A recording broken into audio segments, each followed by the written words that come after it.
Good afternoon. Welcome to yet another incredibly compelling, topical, and timely EMET webinar.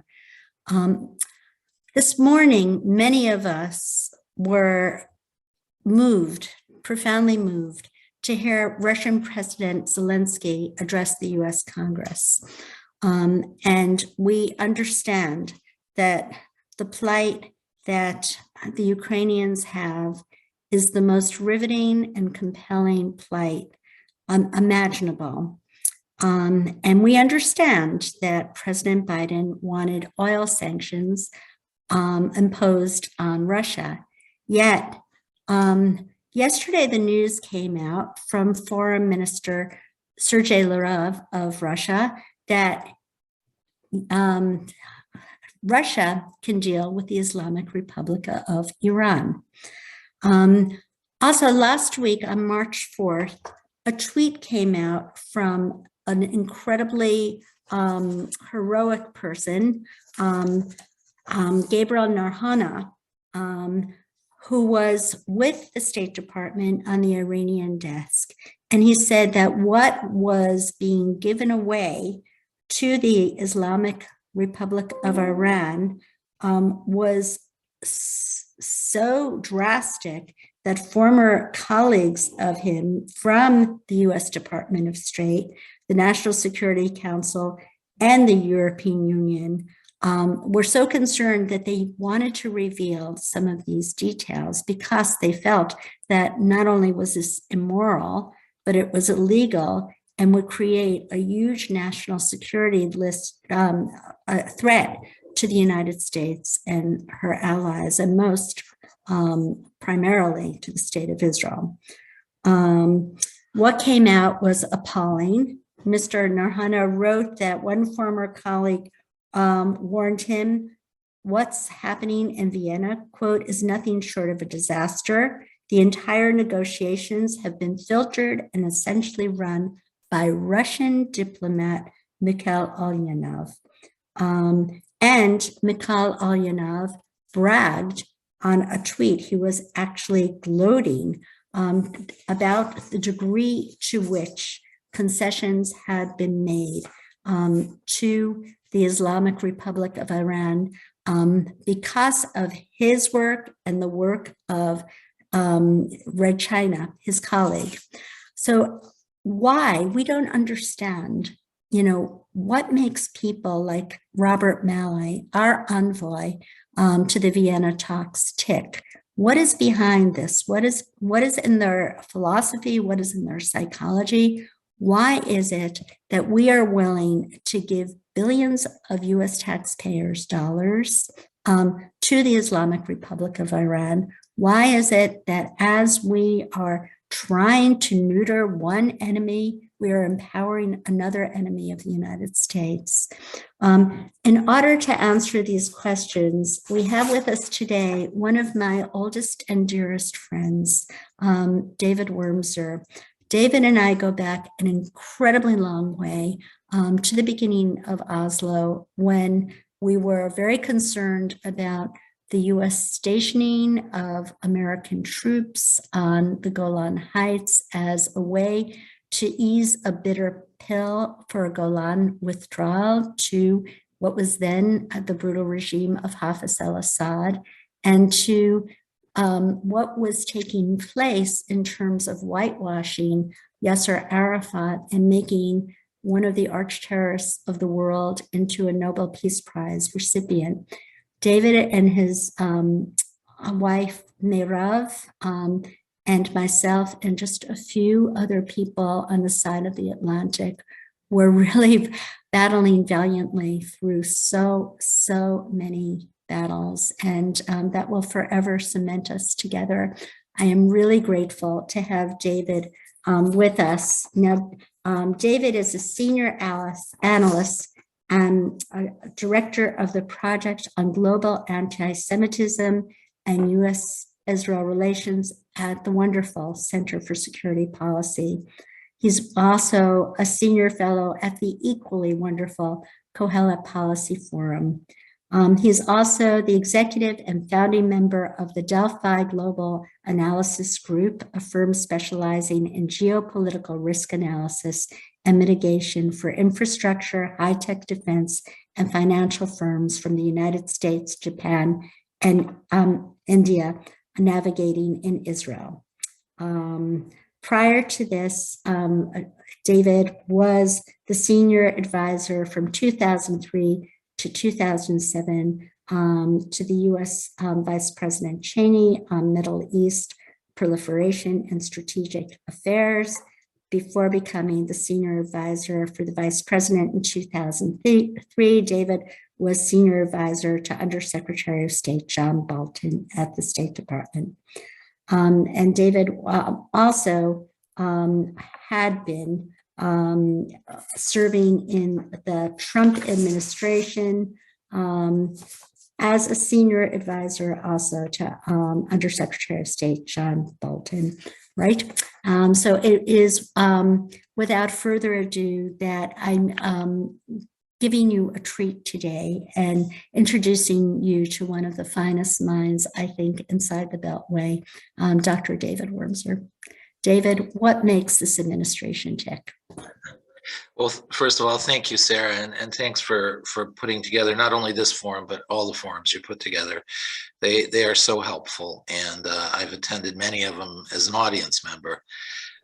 So thank you for the work you do, and it's really a pleasure to be here. What makes them tick?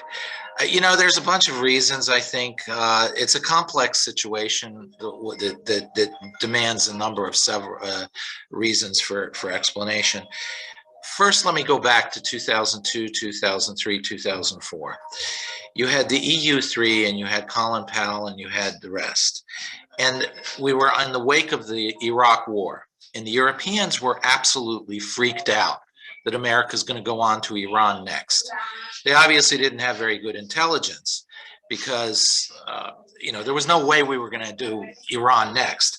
But at any rate, we were facing a Europe that was terrified of the United States and terrified of what we had just done in Iraq.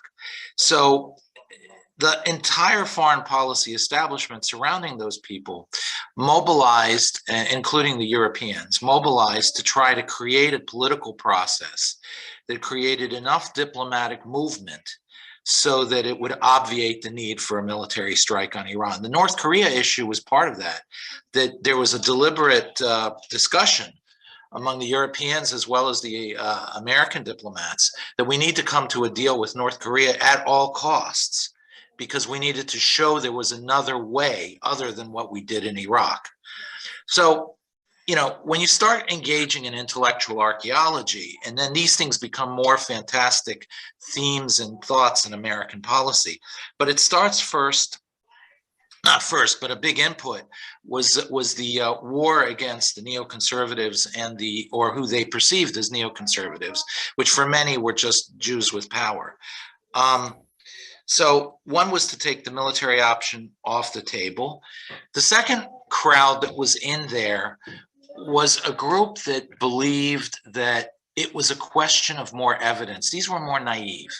These were people who believed, well, if we just show the Russians some more, if we just show this some more, you would get some further buy-in. And they never understood this was never about evidence. This was about political objectives of the Russians and others.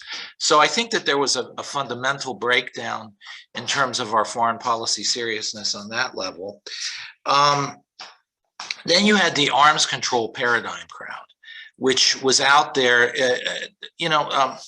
Sarah, we dealt with that crowd in Oslo.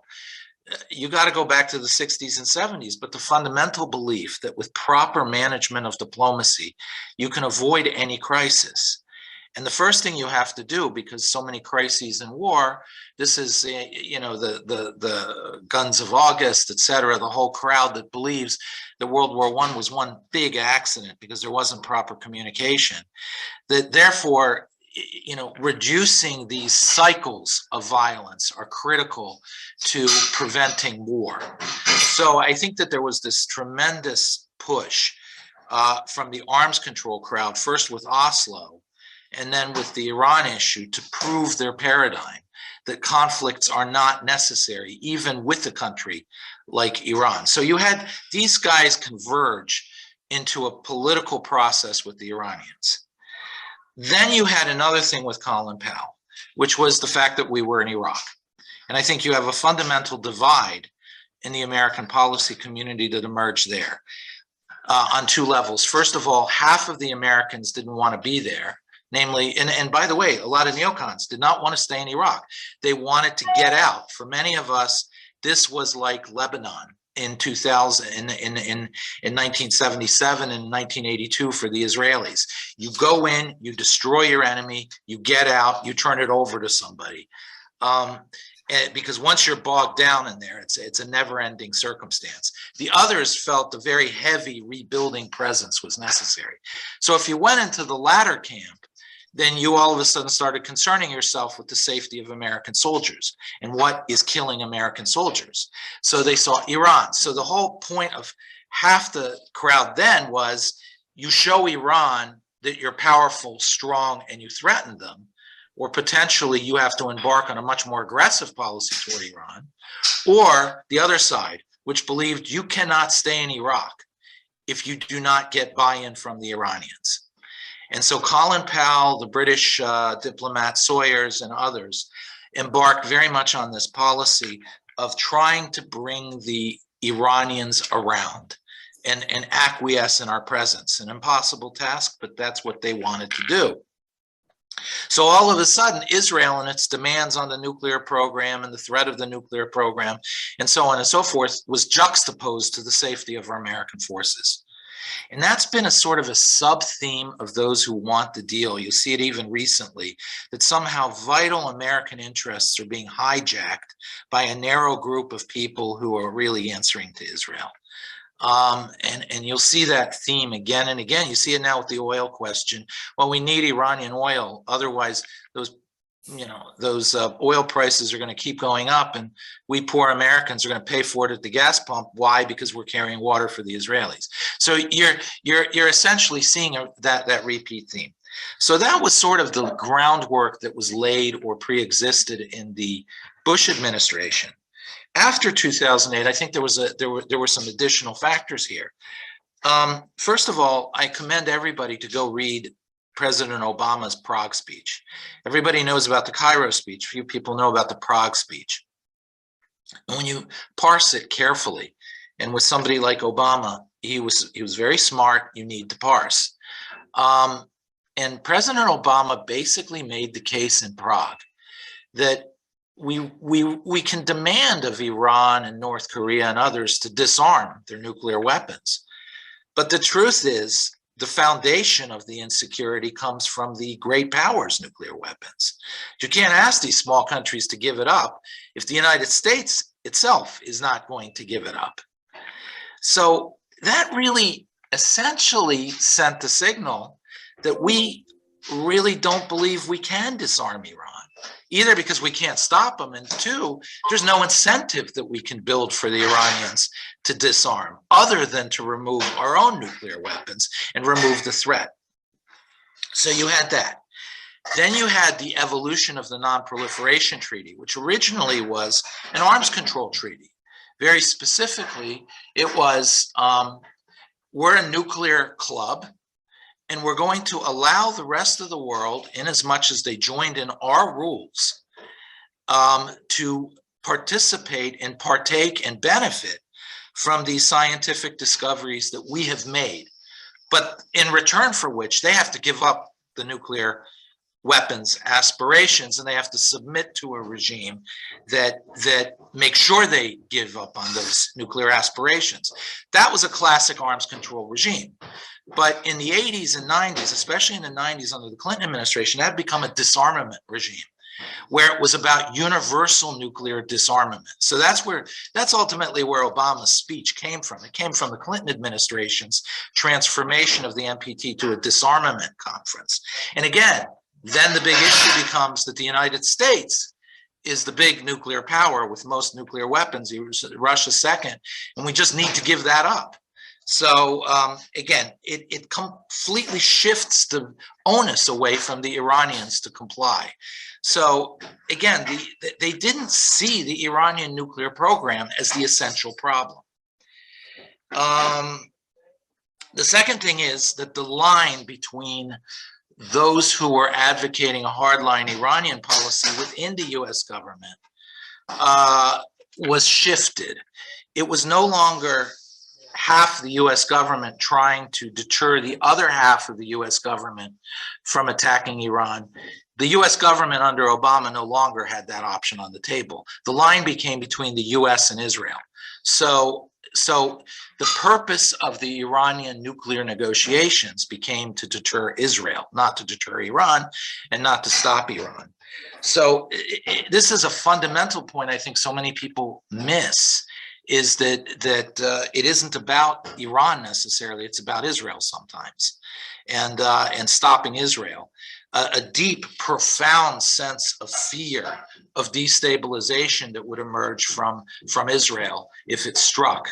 And this goes to the core of the American-Israeli relationship, where, yeah, we give Israel a lot of weapons, we give them aid to buy those weapons, but deep, deep down, we want in exchange Israeli restraint, Israeli passivity in the face of threats.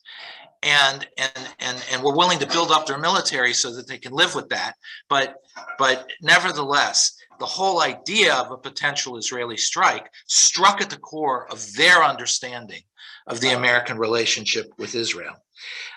Then there was the military crowd, which believed that Shiite issue had become, this is a carryover from the previous administration, the Shiite issue had become deadly for the Americans in Iraq.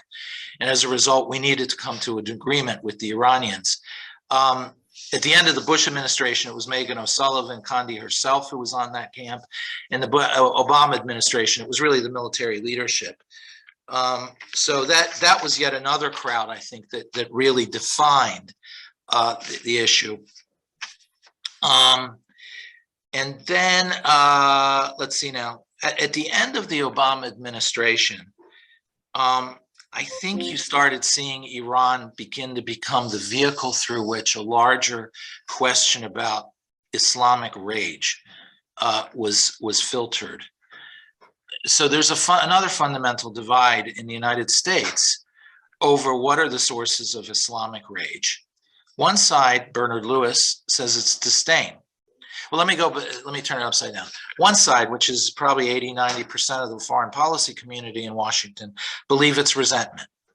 That the colonial presence, the Mossadegh coup in 1953, all these evils we have done to the Muslim world, so starting with the Crusades, essentially has created a legitimate sense of siege and humiliation of the Muslim world. And that as long as we don't address that issue, we will continuously face wave after wave after wave of rage directed at us. The other side is Bernard Lewis, which is that the Muslims lost a lot of traction in the last 1,000 years, and they don't understand it. They are supposed to be the chosen people. They are supposed to be the civilized country, and the Europeans were these people without sunshine wearing fur, blah, blah, blah. You know, we were the barbarians. And how did this civilized Muslim culture lose this last 1,000 years to this horrible, primitive, barbaric European people who have a wrong faith anyway? So there's always this sense of looking for validation that it's a fraud. It's a fraud. The West really isn't strong. It was really the failure to challenge the West's strength and expose its weakness. So this translated into disdain, a sense of somebody who's powerful disdains those who are not. And so the rage emanates from a deep sense of disdain and validated disdain. So the more weak the West behaves, the deeper the disdain becomes and the greater the rage. So you have two fundamentally different ways of looking at the Middle East. One is humiliation and we need to appease, and the other one is disdain and you need to show strength. And this plays out again and again on the Iran issue. And you know, people ask me, why is America not seeing now that this deal is desperate, that Iran, there's no bottom here? And the answer is because deep down, the real issue is addressing the humiliation. For people like Robert Malley and others, a deep issue is addressing the humiliation. Whereas for Ted Cruz or Menendez, or, you know, it doesn't have to be partisan, the issue is we're showing weakness. We're showing pathetic weakness. And if Putin reminded us of something, is you don't show weakness sometimes. So I think that that's another area through which this entire issue is filtered through. But what it tells me is something very disturbing about Washington elites. And I'll sort of conclude on this and then we can go to questions. On the Washington elites, despite everything we've lived through in the last year, especially the last month with Ukraine, the US foreign policy elites think the same way, without reform, without even reconsideration of everything they believed in before a year ago.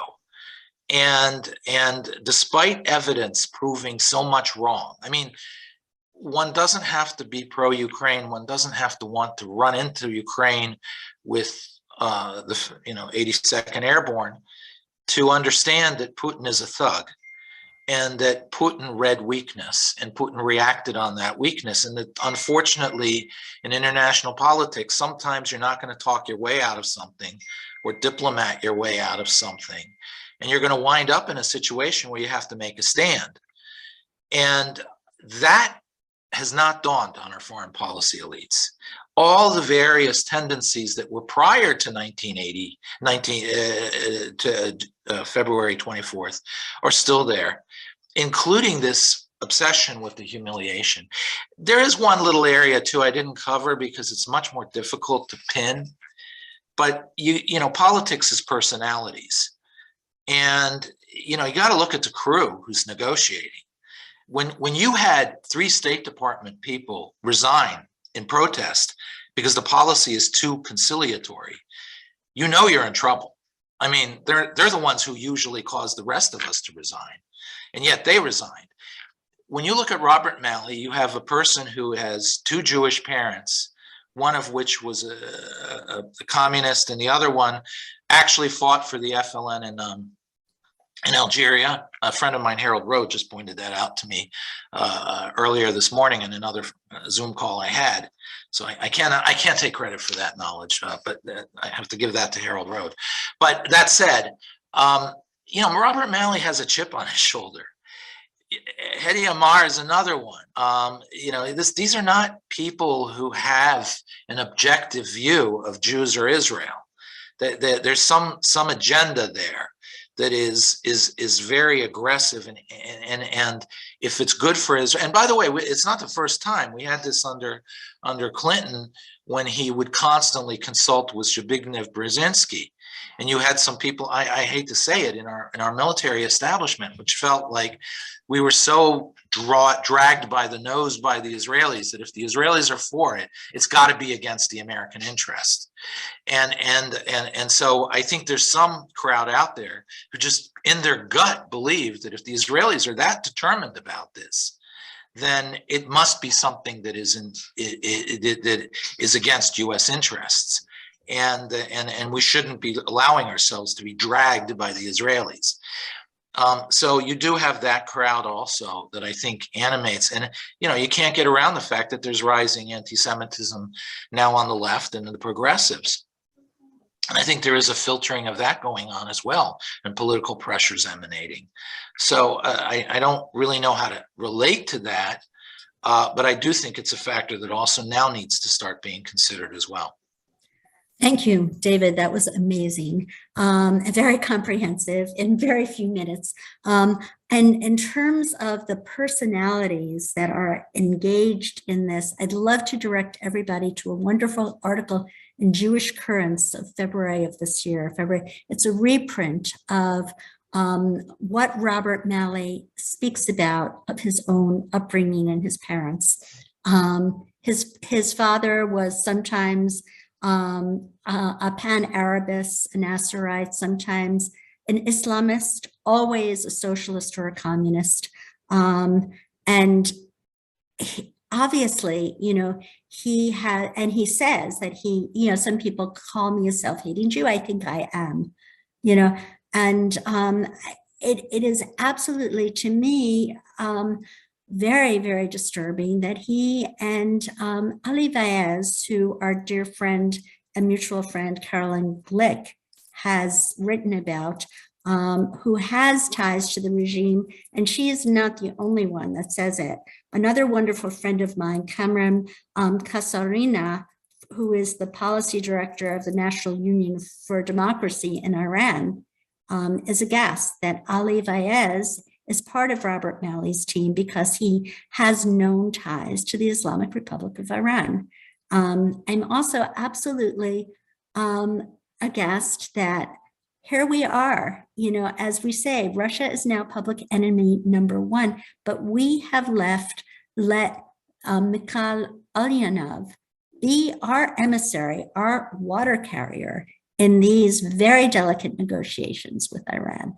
And it is just, a kind of situational ethics. No, Russia in Europe is our enemy. Russia vis-a-vis Iran is fine. Let's just make a deal.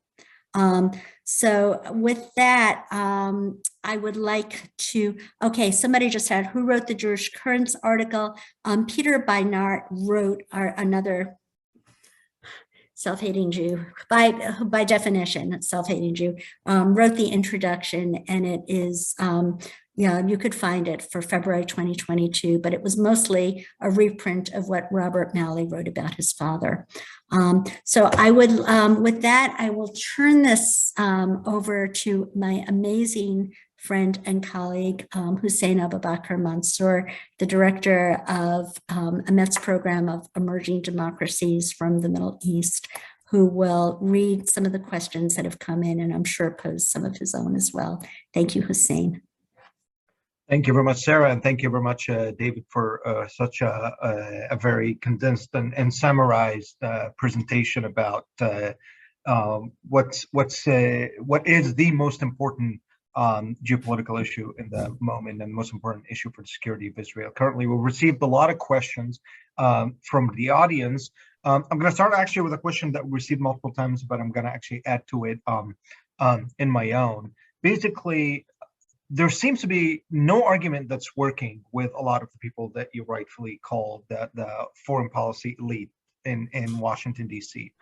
There's absolutely no argument working. You can't try to convince them. They already made up their mind.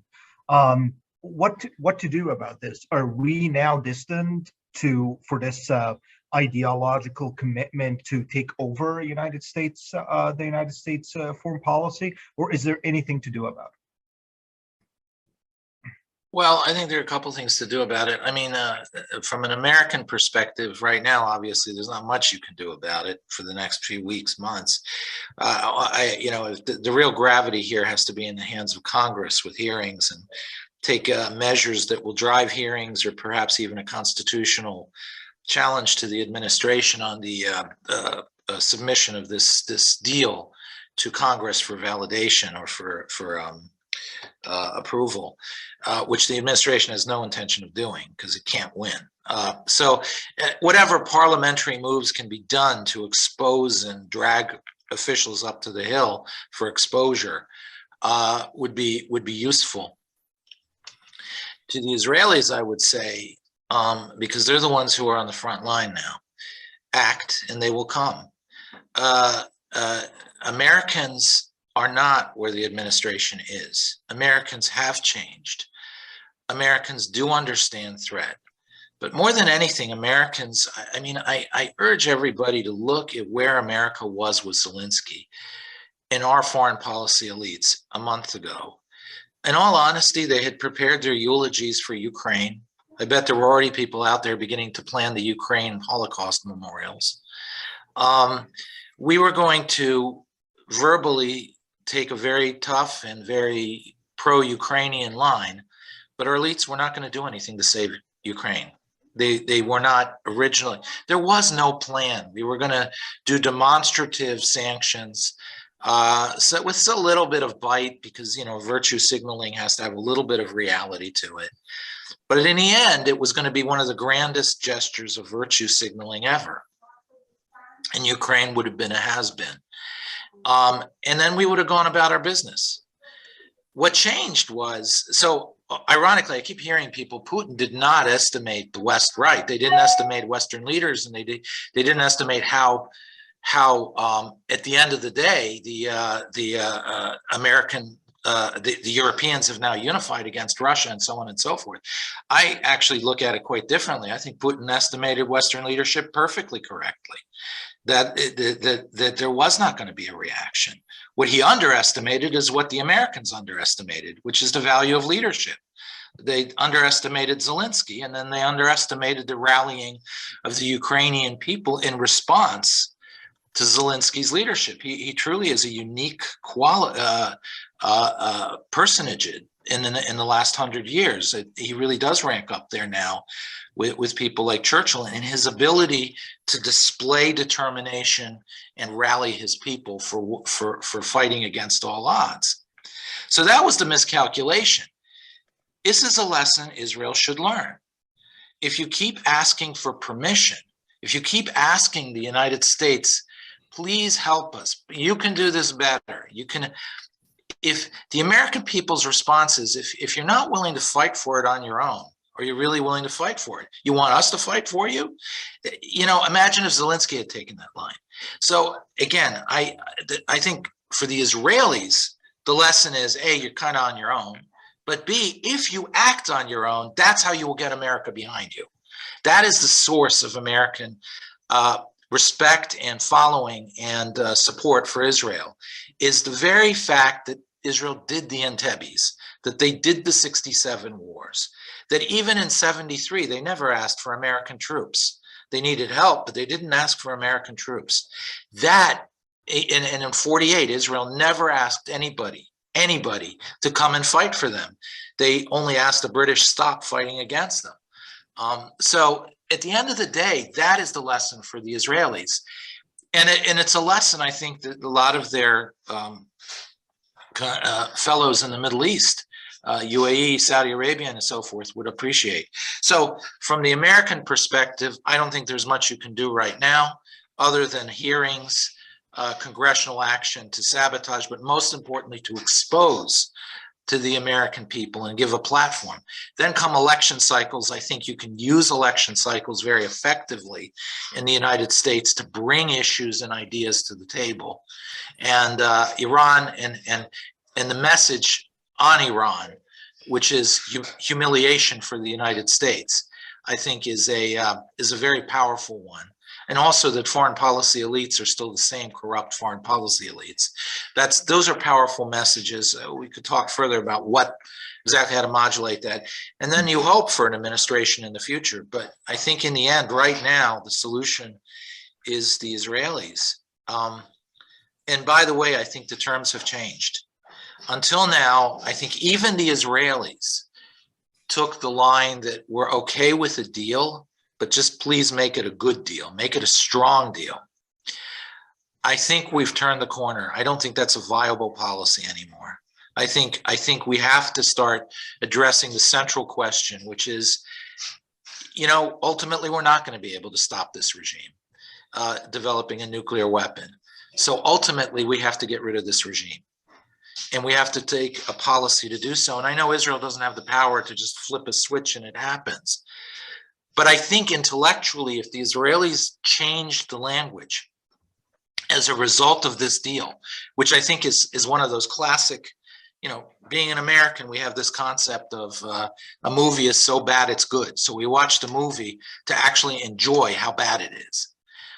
This deal has sort of reached that status. That it is so ridiculous, and the use of the Russians as the mediator is so over the top that it almost validates the opposition to the deal. And by the way, this is an important point for the Israelis too, is if the deal was to deter Israel because it made it difficult to go against international community in striking Iran. If that was the point of the deal, which it was for many people, this deal has so little political validity that it actually achieves the opposite. It almost is a green light, not intentionally by the administration, but it essentially deteriorates into essentially signaling nobody's serious on Iran to such an extent that Israel really has no choice anymore. So at any rate, I think I'll leave it at that. But those are some of the ways I would rethink about this whole thing. Right. Hussein, could I just jump in there for a sec? And that is that Hussein, our legislative fellow, Gabe Toole, and I have been working tirelessly on Capitol Hill to remind people that we do have an act of law that was passed after the 2015 JCPOA called the Iran Nuclear Agreement Review Act of 2015, which stipulates that any deal that is reached between the Islamic Republic of Iran and the United States has to be submitted to Congress within 5 days for a complete review and for any related documents, any side deals, and we need a free and open public congressional debate. And we've argued, as has Senator Menendez, that this is so incredibly critical and delicate, these negotiations, that it constitutes a treaty which requires 2/3 of the Senate to ratify it. Now, we know that lawyers for the administration are arguing that this is just a continuation of the JCPOA, which it patently is not, because they have let some of the worst human rights abusers and terrorists off the State Department's terrorist list. And there are so many other egregious details to this deal that you cannot argue that.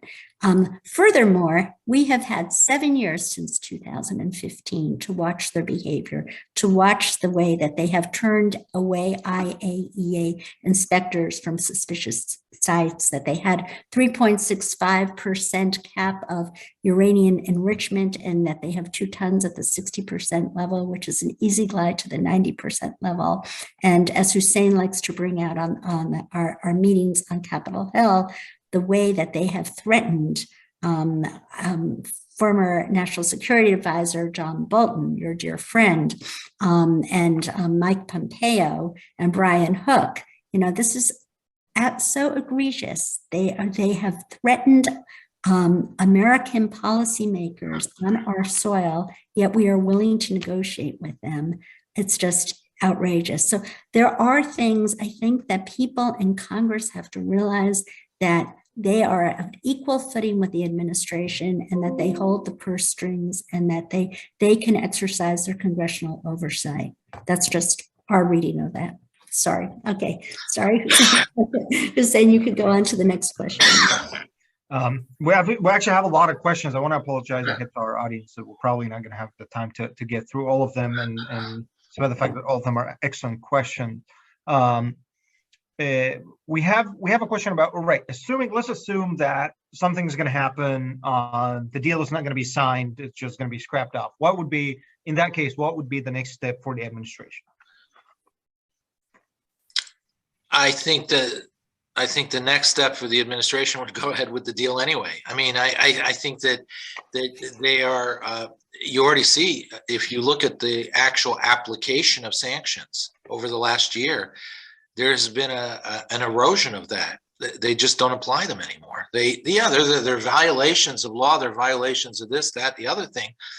You don't do anything about it. You don't do anything about it. So what you've seen, for example, is the amount of trade that Iran has had over the last year in various sectors that are sanctioned has increased by 200, 300, 400, 500%. This is a signal that the administration has signaled it is not going to implement the sanctions anymore. So I think that's the next phase, is if for some reason there's no deal, I think that there will just continue to be an erosion and essential elimination of the sanctions. The problem is, you know, and this goes to the Ukraine issue, I don't think that we're seriously thinking through some of the implications of what's going on.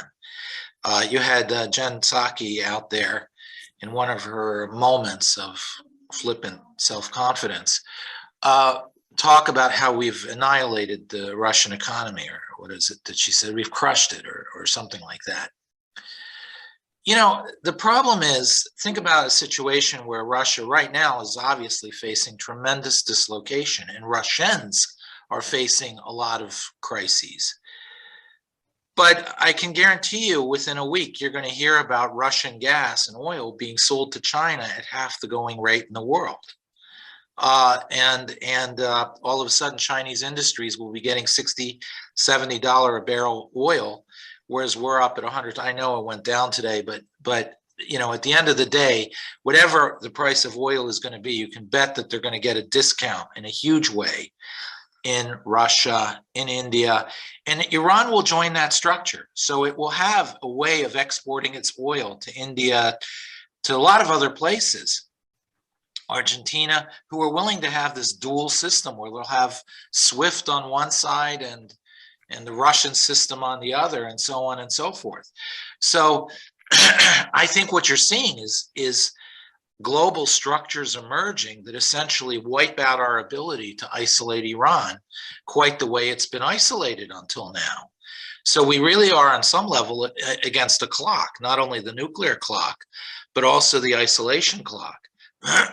So I think we're in for a tough time on that. So ultimately, unless you have an administration here who really fundamentally changes what its direction is on Iran, I think you're going to see essentially the implementation of the concession of the Iran deal implemented. And the other side of it, to at least any minimal restrictions on Iran, are no longer really enforceable. By the way, I would add one more thing. Intellectually, the administration has no desire to enforce them. There's a very easy argument. You've heard a lot of people say, well, you know, Trump walked out of the deal, so what do you expect? I mean, the deal's off. So why are we now saying the Iranians are violating the deal? Well, you know, you got to look at the deal a little bit differently. This wasn't that we were sitting in a nice little happy room and all of a sudden we cut this deal with Iran and then we reneged on it. Iran was cheating under the Non-Proliferation Treaty. It was cheating profoundly in pursuit of a nuclear weapon, and they were caught. This is a bank robber that was caught in the act of robbing a bank. Okay? Now, the judge who got this case decided to cut out a sweetheart deal for the bank robber and says, you know, listen, if you promise not to rob more banks, then I'll suspend your sentence. You know, which is really a violation of what the legal code is supposed to be. But that's exactly what happened here. They violated under the NPT. They were caught cheating. There should have been legal reactions to it under the referral to the UN Security Council, and then UN Security Council votes that have Chapter 7 legal binding implications that begin to punish Iran for real, and potentially even military force at the end. If Iran walks out of that deal, it doesn't go scot-free any more than the bank robber does. If the bank robber goes and starts robbing banks again, then his suspended sentence is reimposed, in addition to whatever sentences he'd get for robbing the bank. So this whole idea that Iran walks out and they're scot-free, this already shows there's no desire to hold Iran to account, and no desire ultimately. At the end, it's an excuse to let Iran go. It's not a legally sound argument. It's an excuse to let Iran go. And that tells you mentally where the government is right now. So if that's the view, and you have these structures emerging in the world where Iran can effectively circumvent sanctions, and you add that to an administration that already is no longer enforcing the sanctions effectively, that's where we're headed. Thank you. We've received a couple of questions about the GCC countries and the Arab Gulf countries, and apparently the emerging relationship with China. There was actually some news reports that the Saudis are talking with the Chinese about accepting the Chinese currency for oil purchases, which would be unprecedented really for the world economy and for the United States, which will, if happens, it will undermine our own ability to impose sanctions on anybody, because the dollar is not going to be having its place anymore. Can China? The question is, is there an Arab turn towards China, and does that mean that Arab countries think that China can establish a power balance in the Middle East that guarantees their security? What we're seeing is the collapse of American leadership in the Middle East. There's no easy way to put this. This is a catastrophic collapse of historic proportions.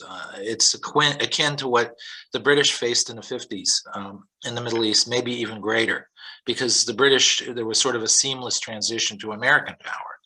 Now there's a seamless transition to emptiness. Maybe a little bit Israeli power, but there's a seamless transition to just chaos. This is the consequence of it. This is also the consequence of having a whole crowd in Washington that are apologists for the Muslim Brotherhood and for some of their supporters in the Middle East. We've essentially, it isn't just Iran where we've abandoned the UAE or really crossed the Saudis or the Egyptians. It's also the issue of the Muslim Brotherhood and the threat they face from various governments around the region, including Qatar, who fund the Muslim Brotherhood, and Erdogan, who sponsors them. And here you have just, several weeks ago, the United States listed Qatar as a major non-NATO ally, the same level of alliance that we have with essentially Japan, with Israel, with Australia. They're not NATO, but they're a major non-NATO ally. Qatar, really? I mean, Qatar, which is funding the Hamas, Qatar, which is funneling money.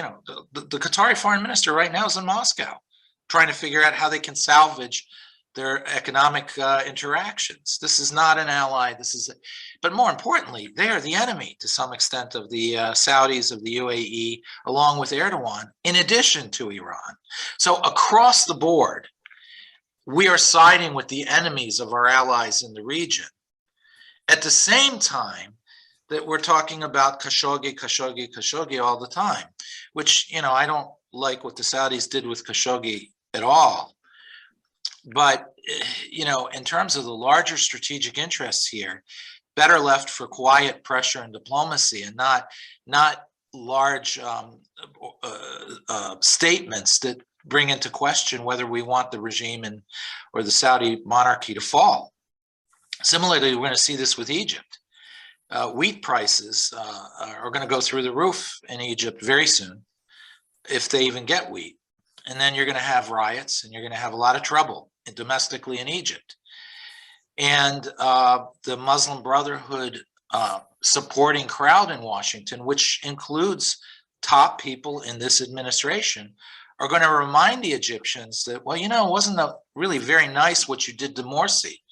And we don't really believe in coups, and you did one. So perhaps you should reconsider some of your policies, ease up on human rights, and so on and so forth. Well, Sisi is going to take one look at that and say, I'm not going to be a Mubarak and fall. And he's going to turn to the Chinese and to the Russians for survival. So the net result of that is going to be the loss of Egypt to that bloc. So again, we think we're so powerful, we're a superpower, and we are if we choose to act like one. But right now, we're embarking on policies that are actually strengthening globally the Russians and the Chinese, and creating a bloc of Argentinians and Peruvians and Chileans, Venezuelans, Iranians, North Koreans, etc., Indians even. And that's another tragedy, is the potential alienation we may see of India. This has a consequence. Can I just also interject one word about Jamal Khashoggi? Yes, that was a horrible tragedy. And the Iranians were lucky that he was a reporter or semi-journalist for the Washington Post. So he got a lot of this got a lot of press against Saudi Arabia. Having had said that, Sanctions are about to be lifted against some of the world's worst human rights abusers in the Islamic Republic of Iran, including Hassan Dagan, who killed 241 US Marines as they were asleep in their beds in army barracks in Beirut, Lebanon in 1983, including Masan Razari and Ali Abkar Valavati, who were responsible for the AMIA massacre in Buenos Aires, Argentina, in which 85 Jewish civilians were killed and hundreds of others were maimed for life, including Abram Raisi, who killed 5,000 dissidents and delighted in that. I mean, you know, if we're going to hide behind this sacrosanct morality of human rights, look at who we're empowering in the Islamic. Yeah, you know, I would just add one thing. There was a Palestinian human rights worker murdered in most cruel fashion. We even have videos of it, frankly. Yeah. A month ago, Batat, I think was his name, whatever. Banati. But yeah, exactly. No, you haven't heard a word from this crowd who was so loud about Khashoggi. I mean, where is Ilhan Omar? Where is Rashida Tlaib? This is her supposed countryman. Doesn't she care about the human rights of her own fellow Palestinians? Apparently not. She cares more about Khashoggi, a Turkish descendant working for the Turks to try to overthrow. You know, we have to remember, he's also no saint. This was the point man for the Erdogan regime to organize the Muslim Brotherhood in Egypt and in Saudi Arabia and try to get the ulama, the religious establishment, to break with the Saudi monarchy. This was a dangerous man for the Saudi regime. You can agree or disagree or whatever, but this was not a man who was not engaged. He was not just a journalist. This guy in the Palestinian community was just a human rights worker, and brutally, and nobody isn't calling for an investigation. So the hypocrisy is so transparent. And you're right about Valiati, and you're right about Raisi. I think the numbers really with Valiati is he condemned 20,000 people to death. Mm-hmm. I mean, you know, you're talking about a regime that every week kills dozens on cranes and in hangings, and that after horrible torture and so on and so forth. There's no, and then we can't forget about the Chinese, who are no human rights paragons either. So it really, this whole human rights thing is a weapon. It's not a genuine concern. If they would, all these organizations would have focused over the last decade on Syrian refugees and Syrian government behavior, not Israel's behavior in Gaza. Thank you very much. And as a person who participated in the Arab Spring, it's really heartbreaking to see truly the unraveling of the international human rights supposedly order because of this ideological manipulation by a lot of people. We have a few questions about President Biden personally. Do you believe that he personally has any leverage or influence over the course of the negotiations in Vienna, or his administration's policy towards Iran, or is it more of the foreign policy elite in the administration? You know, a lot of people do ask me about Biden and his attitude toward Israel. First of all, I don't think he has hostility toward Israel. Obama, I think, actually did have hostility toward Israel. And it was partly because Obama, you know, it's a deep question, but basically Obama was the anti-identity person. That, you know, he talked about dreams of his fathers, but the truth was he was allergic to people with strong identities in the West. Israel was, unfortunately, and Jews have strong identities, so you weren't on the right side of Obama. Biden doesn't have this animus, but Biden has sort of a weak outlook on the Middle East. I mean, this goes all the way back to his first trips there and the 73 war, which he erroneously remembered as the 67 war, but the 73 war, where he sort of urged restraint and so on and so forth. Again, so it's not an animus, but he really believes and bought into the overall feeling that everything can be solved if you just manage this properly through negotiations and so forth. But all that having said, that doesn't lead us to where we are now with the Iranian nuclear deal. This is something a bit different and deeper and more troubling. And I think it really speaks to the fact that there are, across the board in the administration, enough to form an echo chamber now of people who have real animus against Israel, against America as we've been. I mean, these people, I bet you if you polled them, they believe in the 1619 project rather than 1776. Look at who's the intelligence director on the National Security Council staff. He's the guy who filters the perceptions of reality. Look at the guys who run Middle East policy. Look at the guys who run Iranian policy. And you see a crowd that's echoing each other that is quite radical, quite radical. Many of them have been BDS. The guy on the National Security Council who does intelligence was actually in UNRWA in Israel. And we know what UNRWA was. It was a funneling structure, the United Nations Relief Works Agency, the funneling structure for schools and other things that served as cover for Hamas to base its missiles and weapons depots and so on and so forth. It's happened under his watch. Intelligence director, which means either he's the worst intelligence person you've ever seen, or he turned a blind eye, had an ideological blindness. He's not dumb, so I think it's the latter. You have that crowd. So Biden isn't even getting a perception beyond this group of people who are talking to him. It's a bubble. And, you know, we can talk about whether he even has, you know, the energy to be deeply engaged and so on and so forth. But even if he were 100% engaged and had the energy of the Energizer Bunny right now, I think the crowd that he's chosen to surround himself with is a bubble. And it's a very dangerous bubble. Thank you. I think this will be our last question. So I'll combine multiple questions in them. It's actually about the relationship between Israel and Russia. How does Israel, or how can Israel leverage its relationship with Russia, if it can at all, in order to be able to act to contain the Iranian nuclear program, maybe through a strike on the Iranian infrastructure? What should Israel expect from Russia? You know, I'm glad you raised this because, first of all, I think there's been an organized campaign out there to constantly bash Israel for not taking the right side on Ukraine, even though Israel's done everything that has been asked of it to do and done more than most other nations have done.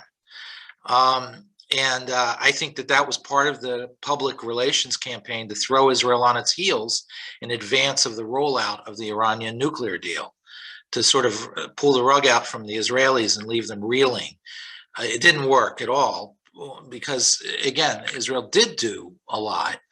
From an internal, from an external point of view, I don't think anybody can ask of Israel to do more. It's got Russia on its northern border, which was put there by Obama, by the way, and by allowing, essentially subcontracting the management of the Syrian crisis via Russia.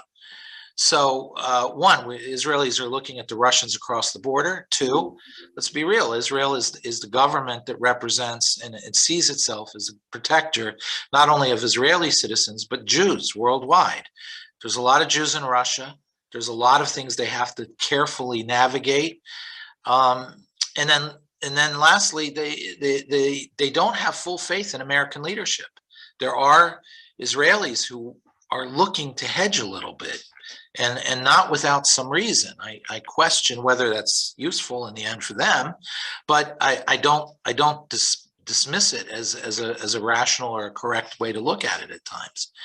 That said, I'm beginning to change my view just a little bit about the caution that Israel has. And this is not by way of criticism, because again, I don't think Israel is to be criticized on the Ukraine issue right now. They've done what needed to be done. But I'm thinking about Putin and how he reads Israel. And if Israel acts as if they're really afraid of him, I'm afraid that it could encourage Putin at this point, specifically in Syria. Those red lines are there for Russia, not for Israel. If you go back 4 or 5 years, Israel basically was on a rampage to take out Iran's structure in Syria and Lebanon, a war that's continued. And they started running up against Syrian regime assets and targets, which the Russians began to fear could topple the regime. And they threatened the Israelis and said, if you do this, you know, we can respond. And the Israelis said, listen, you know, if the regime topples, and first of all, you don't really have a lot of power to stop us in the area. You're not that strong. And number two, if you really want to get in a fight with us, it will be the end of the Assad regime. And how will you look, Mr. Putin, if the guy you have staked your reputation on to protect is destroyed? So the Russians got the message, and they wanted the red lines so that Israel could continue to prosecute its war to stop Iran from basing on its borders without it coming into conflict with Russia, which means without coming into conflict with Syrian military. So if those red lines are off, it's Russia that will suffer, not Israel. But I think the Israelis are forgetting that. They think they need the red lines more than Russia. And then Russia will push it. And they will start putting demands on that. They will put conditions on that, and so on and so forth. So I'm beginning to think from an Israeli perspective, there may need to be a shift underway where Israel begins to remind Russia they don't need those red lines. Russia does. Thank you so much, David, for your characteristic brilliance, your intellectual honesty, and your moral clarity. 3 elements that are so sorely needed within Washington today, and for your years and years of solidarity and friendship. I'd like everybody to please, if you enjoy our webinars, to support the work of EMET, and you can reach us at emetonline.org, and /invest, and also to support the wonderful work of the Center for Security Policy, which for years and years EMET has relied upon for their wonderful, wonderful work as well. And I want to wish everybody, all our Jewish listeners in the audience, a happy Purim, and remind everyone that Purim is a time where we commemorate when ancient Persia tried to destroy the Jewish people. And we are working our guts out in EMET to make sure that this modern day Persia, Iran, does not destroy the Jewish state of Israel. So thank you very much. And we're looking forward to seeing you next week for another webinar. Bye-bye now. Thanks.